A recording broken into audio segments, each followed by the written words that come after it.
Entonces les decía yo que a veces yo he tenido que leer 15, 20, sobre todo en Biblia, todo que aporta tantas posibilidades de lectura y no me convence con lo que acabo de revisar, por ejemplo, del hebreo. Y digo, pero es que esta no, y esta no, y esta no, esta menos, y esta se repite. Eso es difícil. El asunto es que cuando uno agarra una traducción, uno, este, utilicemos la palabra que dice la profesora Viloria. Villoria dice, bueno, uno se compromete con un estilo de traducción cuando nos quedamos con esa traducción nada más. Y además, cuando uno lee varias versiones, eso ayuda a ir entendiendo. Entonces, la traducción que usted use puede ser correcta, por supuesto, pero también puede tener algunas imperfecciones. Pero entonces, ¿cuál es la traducción correcta? No existe. La verdad es que no existe la traducción perfecta ni correcta.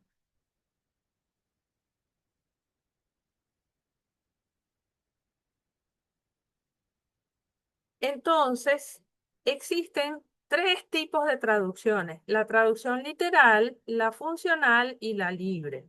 La literal es cuando uno agarra el texto y lo acerca mucho a cómo está en el idioma original. Por ejemplo, la Reina Valera antigua y la primerita, la del oso, es muy, muy, muy literal porque se acerca mucho al idioma original. Es decir, tiene unas palabras que uno se le hace difícil entender porque se queda muy pegado al idioma original. Las traducciones funcionales son las que tratan de agarrar ese idioma original y acercarlo utilizando palabras que nosotros podamos entender en nuestro país, en nuestro idioma, en nuestra nación y que podamos entender esos idiomas antiguos. Esa es una traducción funcional. Pero existen también las traducciones libres que realmente son demasiado sencillas, se alejan mucho de la parte original y a veces hablan tanto que parece más bien un comentario bíblico más que una traducción. Entonces, pongo ejemplo, una traducción literal, les dije, Reina Valera, antigua. Inclusive en la 1960, la Biblia textual, que ya va por la cuarta edición, la Biblia textual es muy literal, porque se queda muy pegada al idioma original. Las traducciones funcionales más conocidas en nuestra región es la nueva versión internacional, la nueva traducción viviente, la Biblia de Jerusalén, que es católica. Y bueno, la traducción es libre como la traducción en lenguaje actual. La Biblia para todos, eh, la Biblia para niños. Entonces, uno tiene que saber si yo estoy trabajando con una traducción literal o una funcional aceptable o si realmente estoy con una versión de traducción libre. Entonces necesitamos saber esas cosas y discernir bien esas cosas.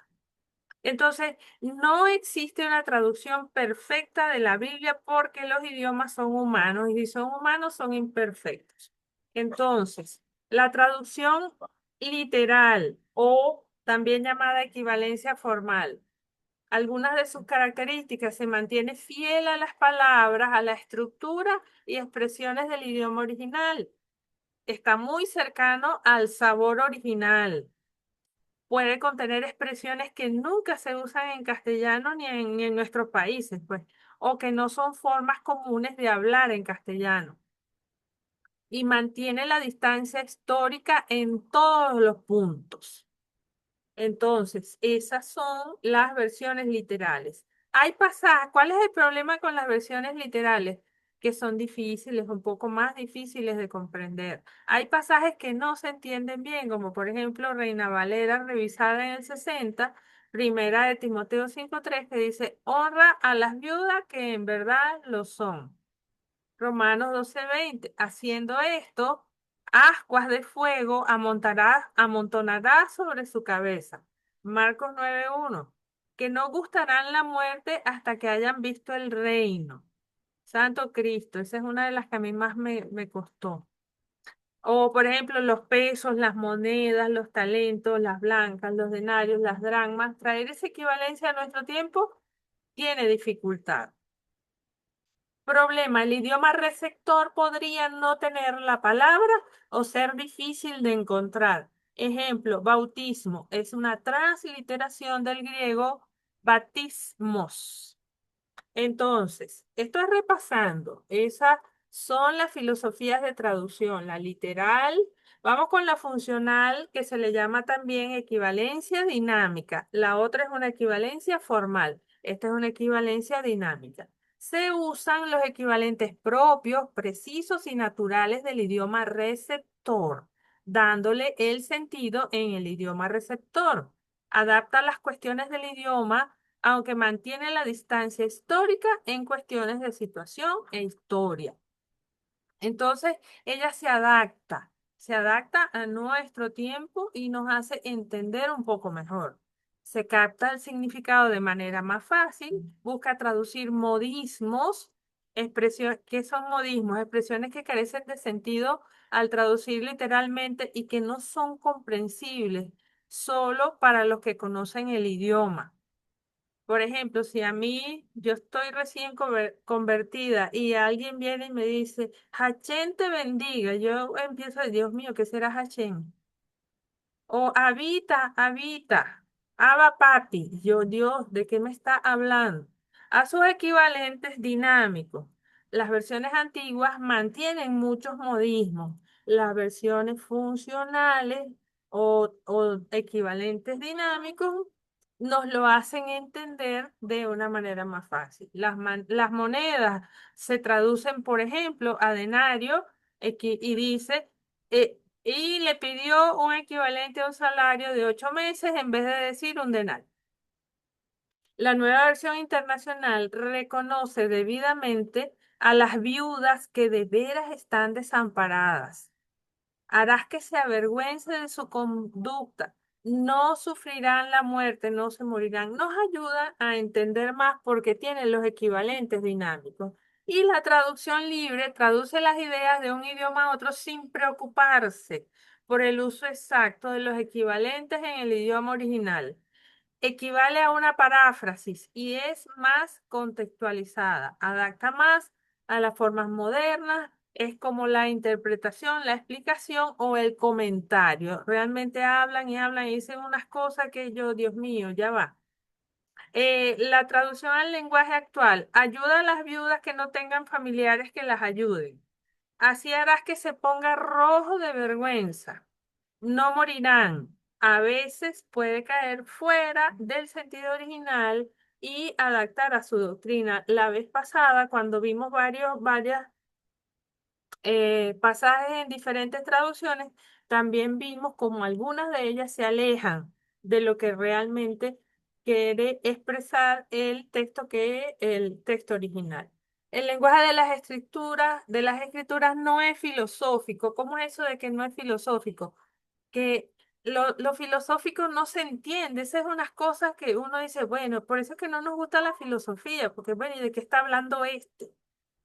No es filosófico, es sencillo, es popular, no es científico, es poético, no es analítico, sino sintético, concreto. No se extiende en habladuría, porque bueno, así quiso Dios que fuese, y las sagradas escrituras se interpretan con las sagradas escrituras.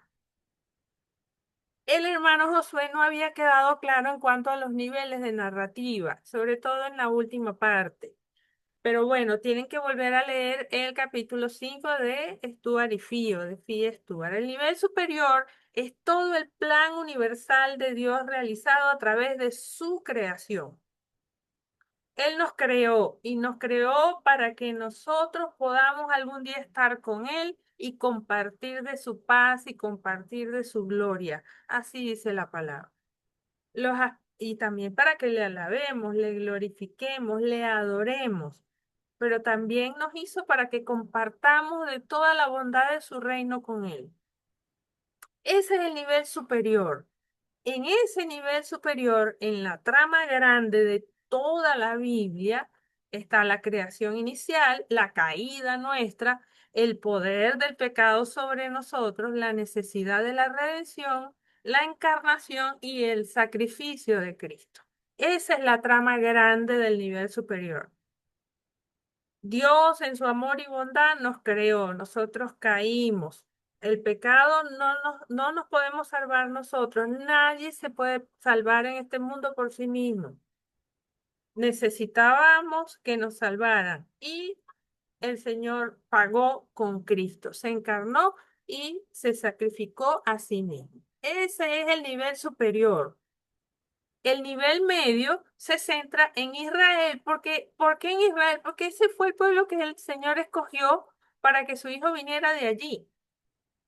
El llamamiento de Abraham, el establecimiento de un linaje abrahámico a través de los patriarcas, la esclavitud de Israel en Egipto, la liberación de la esclavitud otorgada por Dios, la conquista de la tierra prometida, los pecados frecuentes de Israel, su creciente deslealtad, la protección paciente de Dios siempre, los esfuerzos del Señor por tratar de siempre de convencernos, la destrucción final de Israel, el reino del norte, el reino de Judá, la restauración del pueblo santo después del exilio.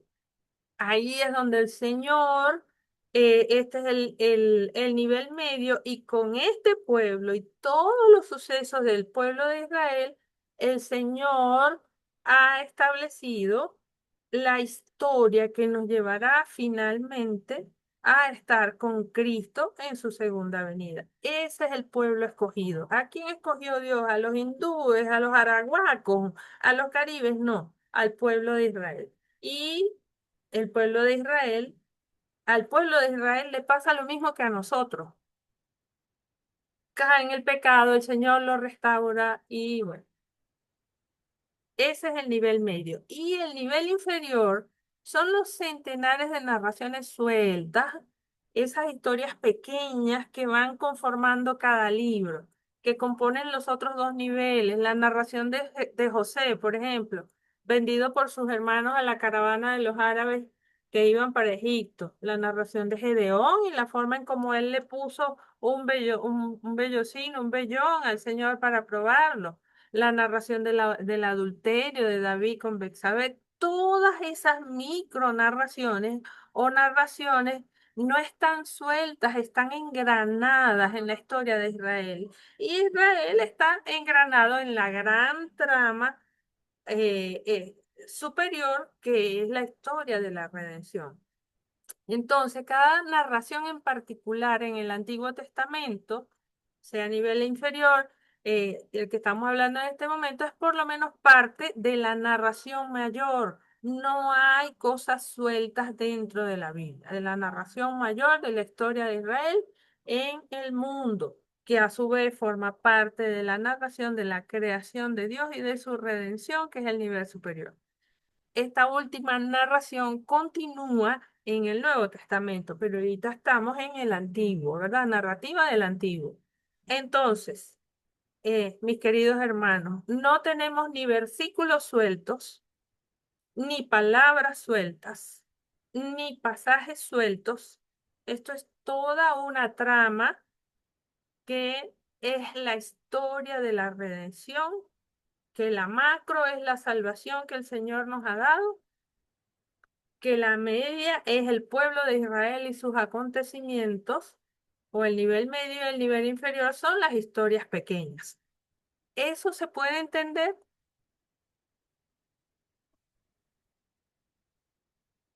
Claramente, profesora. Muy bien. Sí. Ok.